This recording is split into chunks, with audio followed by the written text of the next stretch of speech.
दोस्ती जिंदाबाद। बहुत महत्वपूर्ण होता है क्या हो रहा है, कब हो रहा है, किन लोगों के स्टेक होल्डर्स कौन से हैं जिनके बीच में कोई घटनाक्रम हो रहा है, किन परिस्थितियों में हो रहा है। यहां दोस्ती जिंदाबाद जब हम आपको बता रहे हैं, असल में रूस के राष्ट्रपति व्लादिमीर पुतिन हिंदुस्तान पहुंच रहे हैं। 4 और 5 दिसंबर को हिंदुस्तान में होंगे। यह हो रहा है, 2 राष्ट्राध्यक्ष, दोस्त राष्ट्राध्यक्ष आपस में मिल रहे हैं। यह हो रहा है, लेकिन किस पृष्ठभूमि में हो रहा है और इसके नतीजे क्या होंगे, यह समझने की हम कोशिश कर रहे हैं। जरा किस पृष्ठभूमि में हो रहा है इसको बताने के लिए आपको कुछ खबरों की तरफ ले चलता हूं, फिर ले चलूंगा मेहमानों की तरफ जो पूरी दुनिया से हमको ज्वाइन कर रहे हैं। महत्वपूर्ण देशों से जुड़ने वाले ये लोग बता रहे हैं कि वहां का नजरिया क्या कहता है। लेकिन पहले जरा देखिए कि ये ब्रेकिंग क्या कहती है। पोक्रोव्स्क में यूक्रेनी सैन्य काफिले पर हमला। ब्रेक कीजिए। रूस ने ड्रोन से यूक्रेनी काफिले को निशाना बनाया। रूसी हमले में यूक्रेनी आर्मर्ड व्हीकल में लगी आग। ये देखिए रूस का हमला और ये यूक्रेनी बख्तरबंद वाहन और उसमें आग कैसे लगी जरा देखिए।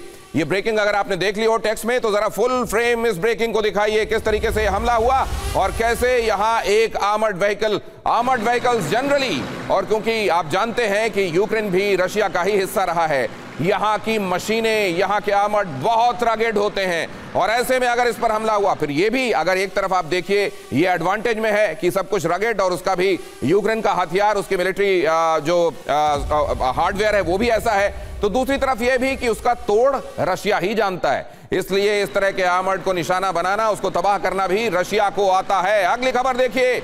नोवोरोसिस्क में ऑयल टर्मिनल में विस्फोट से हड़कंप।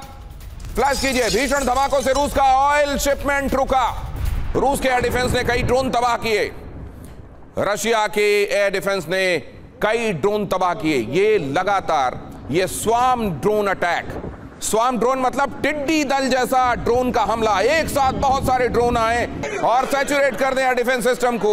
समझ ना आए कि पहले किससे निपटना है, वो स्थितियां पैदा करने के लिए ये स्वार्म ड्रोन भेजे जाते हैं ये, लेकिन उनमें से बहुत सारे रशिया बड़े कौशल के साथ नष्ट करता रहा है। यह पृष्ठभूमि जब हम इस पर बात कर रहे हैं, जनरल कुलकर्णी हमारे साथ लगातार बने हुए हैं, डिफेंस एक्सपर्ट, एक बार उनके पास जाना चाहूंगा। इस समय क्या बहुत सारी चीजें, क्योंकि मालूम है यह विजिट महत्वपूर्ण है, एक दूसरे पर वार पलटवार, शांति की कोशिशें, हर एक चीज एक टोन सेट करता है बातचीत के लिए। यह जो युद्ध के मैदान में हम देख रहे हैं, यह किस तरह का टोन दे रहा है जो बातचीत होने वाली है उसके लिए।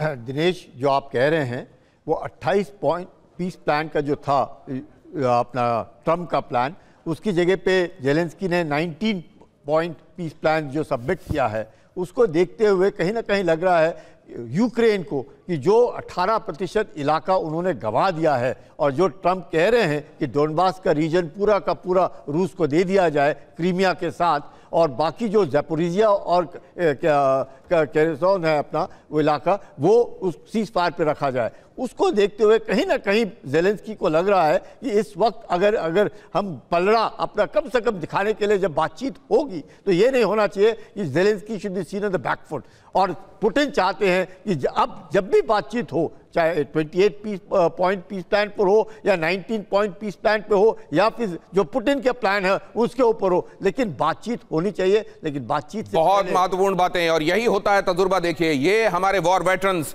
ये दशक का अनुभव, और उसमें देखिए किस तरीके से उन्होंने बताया कि जो होता है असल में टेबल पर, टॉक्स की टेबल पर वो तय होता है कि युद्ध के मैदान में क्या हो रहा है और वहां पोजीशन ऑफ स्ट्रेंथ से कौन बात करता है। यूक्रेन भी ये नहीं दिखाई देना चाहता कि वो बैकफुट पर है, इसलिए लगातार ताबड़तोड़ हमले बोल रहा है। और इतने बड़े घटनाक्रम पर कहीं और नहीं, सिर्फ TV9 भारतवर्ष।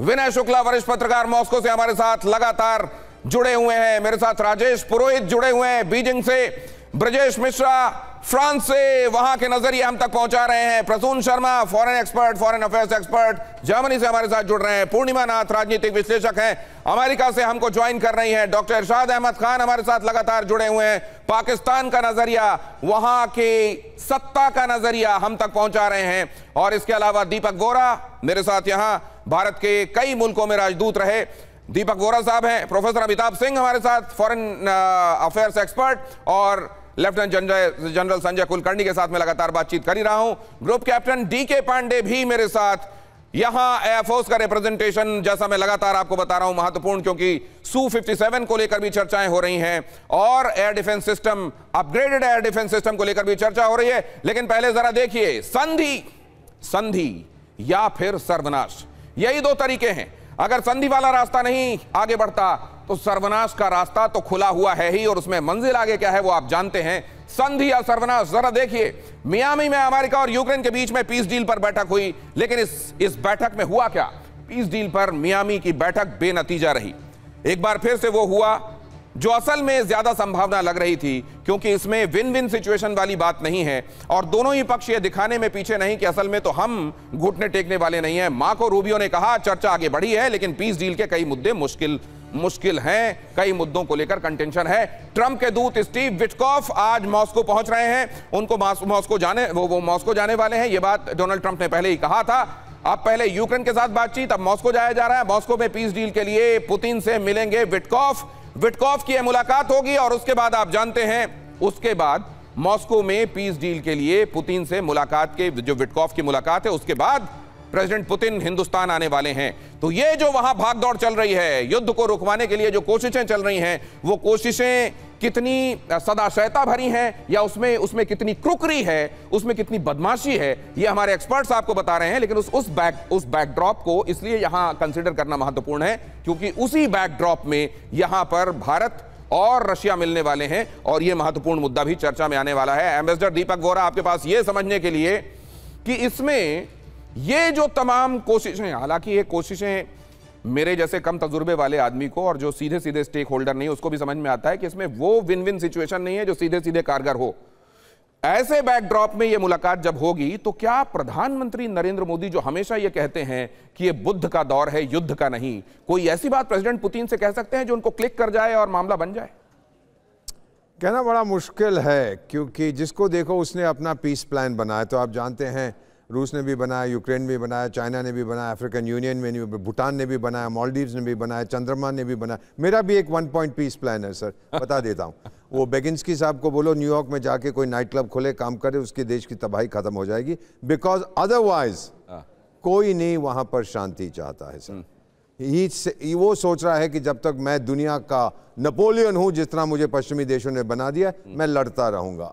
और रूस मानेगा नहीं। उसने साफ कहा है कि अगर तू अपनी धरती मुझे नहीं देगा, मैं बाय फोर्स ले लूंगा। ट्रंप साहब कभी इधर कभी उधर, दोनों तरफ रहते हैं। सो ये जो कॉन्फ्रंटेशन इस समय चल रही है, ये यूनाइटेड पश्चिमी देश और रूस के बीच में है। और एक अफ्रीकन कहावत है सर, जब हाथी लड़ते हैं नुकसान घास का होता है। घास रौंदी जाती है। जब हाथी लड़ते हैं तो घास रौंदी जाती है। क्या घास का रौंदा जाना अब यहां पर कम होगा?